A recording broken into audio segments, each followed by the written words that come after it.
আবহাওয়া দপ্তর থেকে আজকে সবচেয়ে বড় গুরুত্বপূর্ণ খবর। কিছুক্ষণের মধ্যেই আঘাত হানতে চলেছে প্রবল শক্তিশালী ঘূর্ণিঝড় দানা। মুহূর্তেই লন্ডভন্ড হয়ে যেতে পারে পশ্চিমবঙ্গের উপকূল। রাতেই একাধিক জেলায় নেমে আসবে ভয়ানক দুর্যোগ। 6 থেকে 7 ফুট উচ্চতায় হতে পারে জলোচ্ছ্বাস। এছাড়া আগামী 24 ঘন্টার মধ্যে দুই বাংলার বিভিন্ন জেলায় প্রবল ঝড় বৃষ্টির সম্ভাবনা, এমনটা জানাচ্ছেন আবহাওয়া দপ্তর। আজ ও আগামীকাল কোন কোন জেলায় ঝড় বৃষ্টি হতে পারে এই বিষয়ে কি বলছে আজকের আবহাওয়া রিপোর্টে জানিয়ে দিব। সম্পূর্ণ বিস্তারিত ভিডিওদের সঙ্গে থাকুন। আর আপনি কোন জেলা থেকে আমাদের আবহাওয়ার খবরটি দেখছেন অবশ্যই কমেন্ট করে জানিয়ে দিবেন।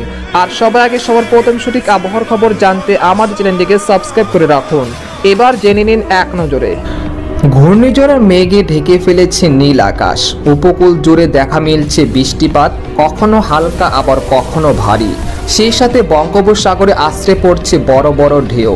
এই এক ভয়ানক পরিস্থিতি তৈরি হচ্ছে উপকূল জুড়ে। আবহাওয়া দপ্তরের পূর্বাভাস, আজ রাতের মধ্যেই আঘাত হানতে চলেছে শক্তিশালী ঘূর্ণিঝড় ডানা।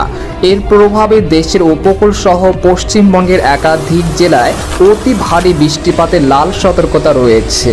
তবে এই মেঘ বৃষ্টির প্রবণতা আগামী শনিবার থেকে কমে আসতে পারে বলে জানিয়েছেন বাংলাদেশের আবহাওয়া দপ্তর।